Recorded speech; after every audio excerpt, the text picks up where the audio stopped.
हाय दोस्तों, आपका मेरे चैनल पे फिर से स्वागत है। और दोस्तों, आज के इस वीडियो में हम आपके साथ बहुत ही ख़ास मुद्दे पे चर्चा करेंगे। जैसे कि मैंने अपने लास्ट वीडियो में दोस्तों कहा था कि मैं कमर्शियल रियल एस्टेट के ऊपर जल्दी एक वीडियो लेके आऊँगा। तो आज का बेसिकली जो वीडियो हुआ है वो कमर्शियल रियल एस्टेट पे रहेगा, बट आपको बहुत अच्छी क्लैरिटी दे के जाएगा। और मार्केट में जैसे कि जो जो मैंने लास्ट वीडियो में कहा था कि मार्केट में क्या चल रहा है, आपको बेसिकली मोटी मोटी डिटेल बताई थी कि क्या चीज़ें चल रही हैं, किस तरह से मार्केट में जो चलन चल रहा है। और हर एक तबके के लिए कवर करके बताया था कि आपको मार्केट में क्या चीज़ मिल सकती है, क्या चीज़ नहीं मिल सकती। तो उसी सीरीज़ को आगे बढ़ाते हुए मैं आज ये वीडियो आपके साथ लेके आया हूँ। तो दोस्तों देखिए, कमर्शियल मार्केट का जो हाल है, पिछले 1 से 1.5 साल का आप हाल देखिए तो कमर्शियल मार्केट जो है वो थमसा गया है। कमर्शियल मार्केट में कोई ज़्यादा मूवमेंट नहीं है, कोई ज़्यादा नए लॉन्चेस भी आपको सुनने को नहीं मिले होंगे लास्ट ईयर। और आपने देखा होगा कि कोई बहुत ज़्यादा मारा मारी नहीं है। एक दो लॉन्चेस हुए हैं अभी, जैसे हाल फिलहाल एलान का लॉन्च हुआ था, और AIPL का भी एक लॉन्च हुआ था। तो मतलब इक्का दुक्का लॉन्च है, ऐसे कोई मेजर लॉन्चेस नहीं है और कोई ऐसी मारा मारी नहीं है कि आप देखें जैसे जो हमें इस टाइम में रेजिडेंशियल मार्केट में देखने को मिल रही है। तो एक तरह से कहे, जो इन्वेस्टमेंट है वो कहाँ होनी चाहिए, वो होनी चाहिए कमर्शियल में, क्योंकि कमर्शियल में रेट जो है उस हिसाब से ठीक ठाक आ रहे हैं और इतनी मारा मारी भी नहीं है, आपको चीज़ें आराम से मिल सकती है। बट जो चीज़ देखी जा रही है वो विपरीत देखी जा रही है, और वो विपरीत देखी जा रही है रेजिडेंशियल मार्केट में, जबकि रेजिडेंशियल मार्केट को इतना अच्छा इन्वेस्टमेंट टूल नहीं माना जाता। हाँ, तो दोस्तों मैं कह रहा था कि रेजिडेंशियल मार्केट को इतना अच्छा इन्वेस्टमेंट टूल नहीं माना जाता। यहाँ पे जो बेसिक रिटर्न्स जो देखे जाते हैं, 2 से 3% की रिटर्न देखे जाते हैं। बट आपने देखा होगा हाल फिलहाल में मार्केट में क्या तेज़ी है। जो एक प्रोजेक्ट मैं कहता हूँ आज के समय में, द अगर एक अमूमन बात करें 10,000 के रेट पे आता है, तो अगर आप उसको टाइमली बुक कर लेते तो ठीक है, नहीं तो आप देखेंगे कि वो कम्प्लीटली उस रेट पे सोल्ड आउट हो जाता है। और सोल्ड आउट होने के बाद आपको कहीं ना कहीं चीज़ें उसमें 2-3 हज़ार पर स्क्वायर फीट के इजाफे में मिलती हैं। तो दोस्तों, ये चलन अभी चल रहा है मार्केट में। तो ये चलन जो है वो ठीक है नहीं है, इसी के ऊपर बेसिकली चर्चा रहने वाली है। जब हमारी कमर्शियल मार्केट में, जहाँ पे कमर्शियल में कोई बहुत ज़्यादा लॉन्चेस नहीं आ रहे, कमर्शियल में चीज़ें मंदी की तरह से चल रही हैं, मैं तो ये कहूँगा कि मंदी का दौर सा चल रहा है। तो एक रेजिडेंशियल मार्केट कैसे उठ रही है और इसके पीछे क्या कारण है, तो इनको डीपली एनालाइज करना पड़ेगा, और तभी हमें एक क्लियर पिक्चर मिल पाएगी दोस्तों। अन्यथा हम गलत जगह पे निवेश करके अपना पैसा बर्बाद कर देंगे। तो देखिए दोस्तों, जैसे ही रेजिडेंशियल मार्केट में आपने देखा जो हाल है, 2023 में एक प्रोजेक्ट आता है और दूसरा हाई राइज आता है। मतलब हाई राइज की भरमार हो गई, क्योंकि दीनदयाल पॉलिसी वहाँ गवर्नमेंट ने बैन कर दी। अब दीनदयाल बंद हो गए, उसके बाद हाई राइजेस के लाइसेंस आने लगे भी। फिर बीच में प्लॉट्स में भी एक तरह से मैं कहूँगा वो जो 3 से 4 फ्लोर वाला जो इशूज़ खड़ा हो गया हरियाणा में, तो वो उसकी वजह से भी प्लॉट की भी जो सेल थी वो डाउन हो गई, फ्लोर्स में भी डिमांड जी थी वो थोड़ी डाउन हो गई। तो जो लोग घर ढूंढ रहे थे उनको एक विकल्प जो नज़र आ रहा था वो था हाई राइज। अब हाई राइज कोई प्रोजेक्ट आया, XYZ किसी भी कंपनी का आया, उसमें लोगों ने इंटरेस्ट दिखाया। अब उसके तहत देखा गया कि हाई राइज को इस तरह से प्रस्तुत किया गया, मतलब एक कि भाई अल्ट्रा लग्जरी प्रोजेक्ट है, पता नहीं इसके अंदर क्या क्या आपको फैसिलिटी मिल जाएंगी। इस तरह से प्रेजेंटेशन बनाई जाती है, इस तरह से लोगों को मैं कहूँगा कि भ्रमित किया जाता है कि आप लोग अट्रैक्ट हो जाते हैं और आपको लगता है कि हाँ यार, ये प्रोजेक्ट अगर मिस कर गए तो शायद अब इसके अलावा तो कोई ऐसा प्रोजेक्ट शायद दुनिया में कभी बने ही ना। तो ऐसा ही चलन देखा जा रहा है, लोग ऐसे ही भाग रहे हैं। जब भी कोई प्रोजेक्ट आता है, लोगों ने EOI वाला ट्रेंड स्टार्ट हो चुका है। EOI, जबकि EOI के ऊपर मैं बहुत पहले भी वीडियो बना चुका हूँ कि EOI एज एन स्कैम है एक तरह से। ये स्कैम ही है, क्योंकि देखिए बिल्डर आपसे चेक ले लेता है, चीज़ें आपको एश्योरेंस होता नहीं है, और बिल्डर उसी चेक के हिसाब से रेट जो है निर्धारित करता है। अब आप सोचिए बिल्डर कह दे कि मैं लॉन्च पे जी ये प्राइस लेके आऊँगा, अगर उसको श्योरिटी होगी तभी उसका प्रोडक्ट बिकेगा। बिल्डर को श्योरिटी ही नहीं होती है कि ये प्रोडक्ट जाएगा किस रेट पे या कैसे कितना अच्छा रिस्पॉन्स आएगा। वो इसीलिए ईओआई वाली स्कीम निकालता है। ईओआई में आपको बताता है कि भाई ईओआई में अगर आप देंगे तो ये फलाना आपको बेनिफिट होगा। वो बेनिफिट तो आपको मतलब ये होता है कि एक बारी देखूँ तो सही, मैं पासा फेंक के तो देखूँ, मैं एक बारी अपनी चीज़ का रेट कोट तो करके देखूँ कि हाँ कितना मेरे को उससे रिस्पॉन्स आ रहा है। तो वो ईओआई वाला चलन जो है इसलिए अपनाता है। एक तरह से ईओआई बहुत बड़ा स्कैम है। इसके ऊपर गवर्नमेंट को भी देखनी चाहिए, नज़र रखनी चाहिए, क्योंकि इससे क्या हो रहा है कि इन्फ्लेट हो रही है मार्केट, ज़रूरत से ज़्यादा इन्फ्लेट हो गई। अब आज के समय में अगर हम गुड़गांव की बात करें तो यहाँ पे एक मिडिल क्लास या लोअर मिडिल क्लास का बंदा जो है वो अपने लिए घर अफोर्ड नहीं कर पा रहा है। जबकि मेरे ख्याल से कोई भी गवर्नमेंट का इस तरह का मोटिव तो नहीं होगा, क्योंकि आम जनता से ही उनको देखिए वोट मिलते हैं, कहीं ना कहीं उसका असर भी उनको देखने को मिलेगा आने वाले इलेक्शंस में। क्योंकि जब आप एक आम जनता के लिए काम नहीं करेंगे तो कहीं ना कहीं उसका आपके खामियाजा भुगतना ही पड़ेगा। तो यहाँ पे यही देखा जा रहा है कि अब जो है आम आदमी तो गुड़गांव में मकान ले नहीं पा रहा। 1 से 1.5 करोड़ वाले को भी मैं आम आदमी ही कह रहा हूँ गुड़गांव में, जैसे मैंने लास्ट वीडियो में भी कहा था। क्योंकि अब 1 से 1.5 करोड़ रुपये जिसके पास है वो आम आदमी है गुड़गांव के लिए, उसके लिए कोई बड़ी मतलब अच्छी चीज़ यहाँ पे या कोई अच्छा फ्लैट या कोई अच्छा घर का विकल्प रहा नहीं है, क्योंकि सडन ऐसे प्राइसेस इंक्रीज कर दिए बिल्डर ने। और ये बेसिकली ये क्रिएट किया गया है, और जिसको एक फोमो होता है ना, जैसे फियर ऑफ मिसिंग आउट, वो क्रिएट कर दिया गया है। तो आप आज नहीं लेंगे, ईएमआई नहीं देंगे, तो कल आपको लॉन्च पे वो चीज़ महंगी मिलेगी, फलाना फलाना, और रेट भी बढ़ा देता है बिल्डर। और ऐसा शो ऑफ होता है कि ये जी हमारा प्रोडक्ट सोल्ड आउट हो गया। और जो फियर ये जो डर है लोगों के अंदर ना, यही इस चीज़ को बढ़ावा दे रहा है कि लोगों को लगता है कि यार आज हमने ये चीज़ फलाना फलाना रेट पे छोड़ दी और कल हमें चीज़ महंगी मिलेगी। तो इसके देखते ही लोग क्या है कि चेक दे देते हैं बिल्डर्स को।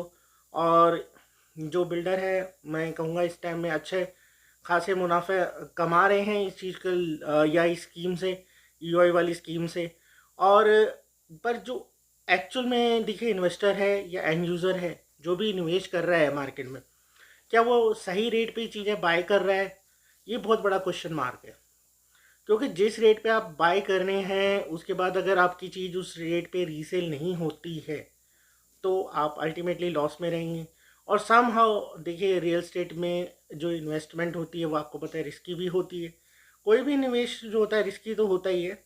तो अगर मार्केट में कोई सडन ऐसी न्यूज़ आ जाए, कोई क्रैश आ जाए, कोई किसी तरह से बिल्डर बैंकक्रप्ट हो जाए, या बिल्डर का क्राइटेरिया भी आप नहीं देख रहे, यूआई बस इस होड़ में दे रहे हैं कि भाई मेरा कहीं चांस ना मिस हो जाए, तो अगर आप ऐसे बिल्डर के साथ जाते हैं, बिल्डर ही कुछ गड़बड़ कर दें आने वाले समय में, तो आपका तो टोटली लॉस हो जाएगा जो भी पैसा आपने लगाया। तो ये जो मार्केट है ना, वो फोमो क्रिएट किया हुआ है बिल्डर से। मैं सिंपल आपको एक भाषा में समझा दूं कि फोमो क्रिएट किया जा रहा है। और अगर आप इस रैली में देखिए, कहते हैं ना कि इस रैली में भाग ले रहे हैं तो अपने रिस्क पे लीजिए। क्योंकि आपको कोई भी ब्रोकर या बिल्डर तो ये तो आश्वासन देगा कि जी हम इस रेट पे आपको चीज़ दिलवा के इस रेट पे एग्जिट करा देंगे, आपको ये प्रॉफिट हो जाएगा, ऐसा हो जाएगा, वैसा हो जाएगा। बट आप इतने लोगों को देखिए, जो भी निवेशक हैं, जो भी इन्वेस्टर हैं या एंड यूज़र जिन्होंने भी निवेश किया है, आप किसी तरह से ये डाटा खैर मिल नहीं सकता हम लोगों के पास, नहीं तो हम कहते हैं ना कि पता करें मार्केट में क्या रीसेल उन्होंने कितना प्रॉफिट कमा लिया। मान लीजिए कोई प्रोजेक्ट में 1000 फ्लैट आए थे जी, वो बोलते हैं एक दिन में 1000 फ्लैट सोल्ड आउट हो गए। अब 1000 फ्लैट में से कितने लोगों ने रीसेल किया, कितने लोग रीसेल करने की सोच रहे हैं, क्या रीसेल वैल्यू मिल रही है, इन चीज़ों को देखिए एनालाइज कीजिए। आंखें बंद करके बिल्कुल ही ब्लाइंडली इन्वेस्टमेंट ना कीजिए। बिल्डर का बैकग्राउंड भी चेक कर लीजिए।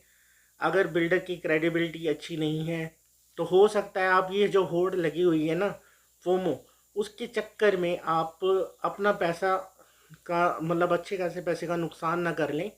और मैं बेसिकली इस वीडियो में जो मेरा बेसिकली वीडियो में आपका कमर्शियल रियल एस्टेट को कवर करने का सिर्फ यही मोटिव था। जो मैं कमर्शियल वैसे भी देखिए बहुत ज़्यादा प्रमोट नहीं करता। अगर कोई हाँ कोई अच्छी एक प्रॉपर्टी आ जाए जिसमें लगेगा कि मुझे हाँ निवेश करके आपको कभी भी नुकसान नहीं होगा, ज़रूर उसका प्रमोशन करेंगे। बट वैसे जनरली नहीं करता। बट कमर्शियल रियल एस्टेट को लाने का बीच में सिर्फ यही मोटिव था कि आपको बताया जाए कि जब कमर्शियल रियल एस्टेट एक तरह से धरा का धरा रहे है इस टाइम में और उसकी स्थिति बहुत अच्छी नहीं है, तो रेजिडेंशियल कैसे अच्छा हो सकता है, ये बहुत बड़ा क्वेश्चन मार्क है। आप इसे देखिए। मुझे लगता है जो ये फोमो क्रिएट कर रही हैं कंपनीज, रेट्स बढ़ा रही हैं, चीज़ें उनके पास अवेलेबल होती हैं, बोल दिया जाता है आपको कि हाँ चीज़ें सोल्ड आउट हो गई। और अगर किसी कंपनी का देखिए माल सोल्ड आउट हो भी रहा है अगर इस तरह से, तो उनके लिए यार क्या है, वो तो करेंगे ऐसे। और आपको रीसेल में क्या चीज़ उसकी वैल्यू मिल रही है, वो सबसे चीज़ मेन डिपेंड उस पर होती है। अब मान लीजिए XYZ किसी का भी प्रोजेक्ट आया जी, किसी कंपनी का, उसने ये रेट पे आया था, ये रेट आज चल रहा है, बट उसका रीसेल कितने पे हो रहा है, कितने पे रीसेल डील मिल रही है, उसको आप देखिए, उसको एनालाइज कीजिए, तभी उसके अदर या उसके मैं कहूँगा कि नेक्स्ट जो भी फेजेस आते हैं उसमें चाहिए। जैसे मैंने लास्ट ही वीडियो में अभी कृषुमी का ही एग्जांपल लिया था कि कृषुमी जो है अपना नेक्स्ट फेज 24,000 के आसपास का लेके आ रहा है पर स्क्वायर फीट, जो कि सुना है हमने, यही मार्केट में ट्रेंडिंग में है। अब 24,000 ला रहा है, फर्स्ट फेज़ उसका इजीली 14-15 हज़ार रुपये में रीसेल में मिल जाती हैं चीज़ें जो कि रेडी टू मूव है। एक अंडर कंस्ट्रक्शन चीज़ आप ले रहे हैं 24,000 के रेट में, एक रेडी टू मूव इन है, वही सेम बिल्डर है, वही मतलब उसी तरह से ही चीज़ें बनने वाली। ऐसा तो नहीं है कि हाँ वो सेकेंड फेज़ में आपको हीरे जवाहरात लगा के दे देगा, पर आप उसके लिए डबल रेट पे करें, तो ये अक्लमंदी है या बेवकूफ़ी है, ये आपको डिसाइड करना है। देखिए, क्योंकि देखिए पैसा तो अल्टीमेटली आपका है। और बाकी देखिए इस तरह से जो चलन चल रहा है और इस तरह से मार्केट में मैं कहूँगा फोमो क्रिएट कर दिया है बिल्डर्स ने। और खासकर अगर गुड़गांव रियल एस्टेट की बात कर रहा हूँ मैं यहाँ पे, तो आपके पास और विकल्प है, आप यहाँ से छोड़िए। अगर आपके पास देखिए 1 से 1.5 करोड़ रुपए का बजट है, आपको गुड़गांव में नहीं चीज़ें मिल रही आपके मुताबिक, आप दूसरी जगह जाइए। जो भी दूसरा विकल्प है near by Noida, greater Noida, और लोग जा भी रहे हैं। मतलब जयपुर में भी काफ़ी लोग इन्वेस्ट कर रहे हैं, ग्रेटर नोएडा, नोएडा, और ये आपका इवन तो गाज़ियाबाद साइड भी, क्योंकि देखिए आप एक्सप्रेस वे तो बन गए हैं और आने वाले समय में आपको भी पता है कि ये रैपिड मेल वाला जो रैपिड ट्रेन है ये भी काफ़ी जगह कनेक्ट कर रही है। तो आने वाले जो टाइम है, ठीक है, आज आप निवेश कर देंगे तो धीरे धीरे वहाँ पे भी चीज़ें बढ़ेंगी। ऑल तो ठीक है, हो सकता है कि इस तरह से ना बढ़े, और इस तरह की जो बढ़ावट भी जो है ना, मतलब मैं कहूँगा कि जो सिटीज़ में ये जो फेक, मैं कहूँगा एक तरह से फेक रेट्स इंक्रीज जो किए गए हैं, वो कहीं ना कहीं हो सकता है गिर भी जाए, बट एक जो सस्टेनेबल जो ग्रोथ होती है वो आपकी कायम रहती है। जो ऐसे सडनली आपने आज ही जी चीज़ 10,000 में ली और कल वो 15,000 की हो गई, तो ये कोई ग्रोथ थोड़ी होगी, ये तो बस ऐसे ही है, मैनिपुलेट किया रेट। आप उसमें झांसे में आ गए, आपको लग रहा था कि यार 10,000 में खरीद लेता तो मैं फ़ायदे में रहता। तो ये सब मैनिपुलेशन है, ये सब कैलकुलेशन है बिल्डर की, इस तरह से मार्केटिंग चल रही है। और इसके झांसे में देखिए ना ही आए तो फ़ायदा ही रहेगा। और कहीं आपको लग रहा है कि आपके निवेश के हिसाब से, मतलब आपके बजट के हिसाब से कई चीज़ें यहाँ नहीं मिल रही हैं गुड़गांव, तो गुड़गांव एक अलौता विकल्प नहीं है, कहीं और भी निवेश करें जहाँ आपको सस्टेनेबल ग्रोथ मिले, एक अच्छी ग्रोथ मिले। और आने वाले फ्यूचर में तो देखिए जैसे मैंने बताया कि कनेक्टिविटी के बहुत बेहतर साधन हो रहे हैं। जो इंटरस्टेट कनेक्टिविटी हो रही है अपनी, वो बहुत बेहतरीन हो जाएगी। तो मैं ऐसा नहीं लगेगा कि आप XYZ इस जगह रह रहे हैं या वहाँ रह रहे हैं, क्योंकि देखिए यहाँ पे ना बहुत ज़्यादा अब हो गया, हाइप हो गया, मतलब बहुत ज़्यादा हमारे लिए भी बहुत मुश्किल है। हम लोगों के पास भी कस्टमर नहीं है, और मेरे पास, हमारे पास कस्टमर नहीं है, पर बिल्डर के पास इन्वेंट्री उसकी सोल्ड आउट हो जाती है। तो ये हमारी भी समझ से बाहर है। ये तो हमारे मतलब क्या कैलकुलेशन लगा के बिल्डर चल रहा है, ये मेरे हमारी सोच से बाहर है। और ठीक है, हो सकता है उसके साथ कुछ इन्वेस्टर्स जुड़े हों, बाहर से हों, कुछ और लोग भी, बड़े लोग इन्वेस्टमेंट कर रहे हैं, बट जो भी इन्वेस्ट कर रहा है वो इस टाइम में मैं कहूँगा कि अपने लिए एक तरह से खतरा ही मोल ले रहा है। क्योंकि जब तक आप रीसेल मार्केट की रिसर्च करके नहीं जाएंगे और आप अंधाधुंध किसी भी रेट पे निवेश करेंगे तो कहीं ना कहीं आपको बड़ा लॉस होगा। तो बस दोस्तों यही था वीडियो में, यही छोटी सी इन्फॉर्मेशन थी जो कि काफ़ी लोगों का शायद मैं कहूँगा कि समय और पैसा बचा सकती है। तो समय और पैसे को ध्यान से यूज़ करें, क्योंकि एक बारी जो ये चीज़ समय भी चला गया पैसा भी चला गया तो जल्दी लौट के आता नहीं है। तो चलिए दोस्तों, इसी आशा में कि आप सही जगह पे सही समय पे निवेश करेंगे, इस वीडियो को यहीं पे अब अंत कर देते हैं और अब आपको जल्द मिलेंगे इसी तरह के इन्फॉर्मेटिव और नॉलेजेबल वीडियो के साथ। तब तक के लिए दोस्तों bye bye and take care.